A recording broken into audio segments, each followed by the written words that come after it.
दोस्तों नमस्कार, मैं संतोष कुमार अभी बात करने वाला हूं केरल हाई कोर्ट के एक अहम फैसले के बारे में। केरल हाई कोर्ट ने आज ये स्पष्ट कर दिया है कि किसी भी राज्य की पुलिस लाठीचार्ज नहीं कर सकती है अगर कोई व्यक्ति या व्यक्तियों का समूह कोरोना नियमों का उल्लंघन करता है। यानी लॉकडाउन और कोरोना नियमों का उल्लंघन करने पर अब लाठी से पुलिस किसी भी व्यक्ति को नहीं मार सकती है। केरल हाई कोर्ट ने ये स्पष्ट कर दिया है। और एक बात और आपको स्पष्ट रूप से समझना होगा, बहुतों के मन में ये सवाल उठ रहा होगा कि ये फैसला तो केरल हाई कोर्ट का है, तो क्या ये जो फैसला है सिर्फ केरल में ही लागू होगा? तो ऐसा नहीं है दोस्तों, ये जो फैसला है पूरे भारतवर्ष में लागू होगा। क्यों ऐसा है तो थोड़ा सा इसको समझिए। दोस्तों, एक अभिलेख न्यायालय का कॉन्सेप्ट है, थोड़ा इसको पहले समझ लीजिए, फिर हम आगे और चीज़ों को बताते हैं। भारत में जो सुप्रीम कोर्ट ऑफ इंडिया है, वो यानी कि जिसको उच्चतम न्यायालय बोलते हैं हिंदी में, वो अनुच्छेद 129 के तहत वो अभिलेख न्यायालय है। या इसके अलावा भारत में जितने भी हाई कोर्ट हैं, सारे के सारे हाई कोर्ट यानी उच्च न्यायालय भी अभिलेख न्यायालय हैं भारतीय संविधान के अनुच्छेद 215 के अंतर्गत। यानी अभिलेख न्यायालय सुप्रीम कोर्ट के साथ साथ जितने भी हाई कोर्ट है भारत में, सब के सब अभिलेख न्यायालय भी हैं। अभिलेख न्यायालय का मतलब ये हुआ कि उसका फैसला पूरे भारतवर्ष में लागू होगा, सिर्फ केरल में नहीं, ऑल ओवर द इंडिया लागू होगा। यानी कि केरल हाई कोर्ट का ये जो जजमेंट है, पूरे भारतवर्ष में जितनी भी पुलिसिंग व्यवस्था हो, चाहे केंद्र शासित राज्यों में या किसी भी राज्य में, सबके ऊपर ये लागू होगा। ये एक आदेश है, आपको ये स्पष्ट रूप से समझना होगा। अभिलेख न्यायालय होता क्या है, जरा इसको आप समझ लीजिए। देखिए, न्यायालय का निर्णय सब जगह साक्षी के रूप में स्वीकार किए जाएंगे। यानी कि जैसे कि केरल हाई कोर्ट का ये जो निर्णय है, ये सब जगह स्वीकार करना ही होगा। हर राज्य सरकार को स्वीकार करना होगा, या केंद्र शासित प्रदेश को स्वीकार करना होगा, चाहे बिहार हो या यूपी हो या मध्य प्रदेश हो, उससे कोई मतलब नहीं है। और इसकी प्रामाणिकता के विषय में प्रश्न नहीं किया जाएगा। यानी कि कोई भी राज्य सरकार केरल हाई कोर्ट के इस फैसले के खिलाफ अब सवाल नहीं खड़ा कर सकता है। क्यों?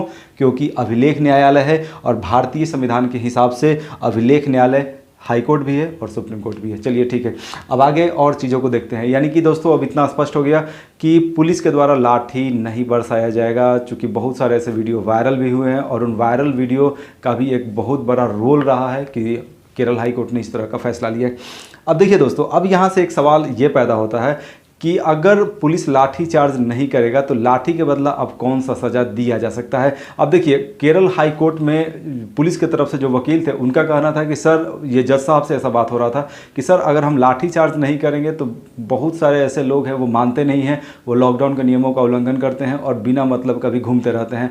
तो उस पर हाई कोर्ट का ये जवाब आया था कि ऐसे लोगों को आप थाने में बैठा के रखिए, लेकिन उन पर आप लाठी चार्ज नहीं कीजिए। अब जैसे ही केरल हाई कोर्ट का ये फैसला आया, उसके बाद राजस्थान सरकार ने भी स्पष्ट कर दिया है कि लाठी के बदले होगा क्वारंटाइन। अब देखिए, केरल हाई कोर्ट का ये जो फैसला आया है, यहाँ से स्पष्ट है कि लाठी तो अब चार्ज होगा नहीं। हर राज्य सरकार के पास ऑफिशियली जो जानकारी है वो पहुंच ही गया होगा। अब इसके बाद अलग अलग राज्य सरकारें कुछ दिशा निर्देश जारी करेंगी अपने पुलिस व्यवस्था को लेकर के कि अब पुलिस क्या करेगी। अब जैसे कि राजस्थान पुलिस क्या करने वाली है, जरा उसको समझिए। राजस्थान सरकार ने केरल हाई कोर्ट के इस फैसले के बाद एक नियम बना दिया है। वो क्या है, उसको जरा समझिए।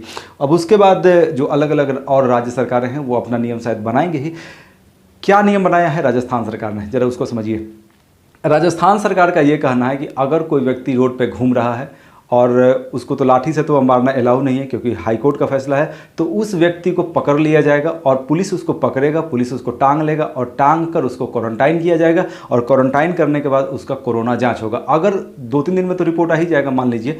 अगर उस व्यक्ति का कोरोना नेगेटिव निकलता है तो उस व्यक्ति को छोड़ दिया जाएगा, और अगर उस व्यक्ति का अगर कोरोना पॉजिटिव निकलता है तो उस व्यक्ति के खिलाफ बहुत ही सख्त कार्रवाई किया जाएगा। क्यों सख्त कार्रवाई किया जाएगा? क्योंकि उस व्यक्ति पर एक आरोप दर्ज होगा कि तुम कोरोना पॉजिटिव हो और तुम कोरोना वायरस को और फैला रहे हो समाज में। यानी कि वो इलीगल तरीके से ऐसे भी घूम रहा था, ठीक है, और वो चूंकि कोविड पॉजिटिव भी है, इसका मतलब यह हुआ कि वो कोरोना वायरस का कहीं ना कहीं वो प्रचारित ही कर रहा है, प्रसारित ही कर रहा है। और उसके खिलाफ आईपीसी का धारा 188 भी लगेगा। आईपीसी का धारा 188 तब लगता है जब कोई व्यक्ति लॉकडाउन के नियमों का उल्लंघन करता है, और उस व्यक्ति के खिलाफ डीएम एक्ट यानी कि डिजास्टर मैनेजमेंट एक्ट, आपदा प्रबंधन अधिनियम का धारा 51 भी लगेगा, जिसके तहत 6 महीने तक का सजा भी हो सकता है। इसके तहत जो आईपीसी का सेक्शन 188 है, इसके तहत 1 महीना से 6 महीने का सजा, और इसके अंतर्गत 6 महीने का सजा का प्रावधान है। हालांकि इस पे मजिस्ट्रेट की भी एक भूमिका होगी।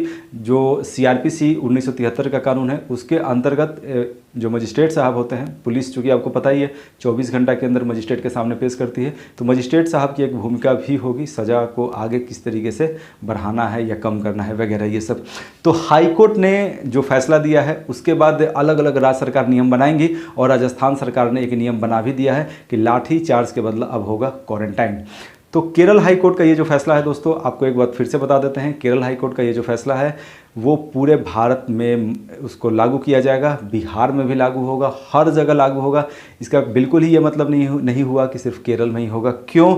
क्योंकि जो उच्च न्यायालय होता है अनुच्छेद 215 के तहत वो अभिलेख न्यायालय है, यानी उसका फैसला पूरे भारतवर्ष में माना जाएगा। यानी कि पुलिस अब लाठीचार्ज नहीं करने वाली है बिहार में भी, और अगर पुलिस ऐसा करती है तो वो गैर कानूनी काम होगा, वो कोर्ट के नज़र में वो अपराध होगा, क्योंकि कोर्ट का स्पष्ट गाइडलाइन है कि लाठीचार्ज नहीं करना है और कोर्ट के नियमों का जो कोर्ट का जो गाइडलाइंस है उसका अवहेलना कोई नहीं कर सकता है, वो सीधे तौर पर कोर्ट का अवमानना ही होगा। तो चलिए दोस्तों, ये केरल हाई कोर्ट का एक महत्वपूर्ण फैसला था, तो मैंने सोचा कि इसके बारे में कुछ जानकारी आपको दे दूं। Thank you.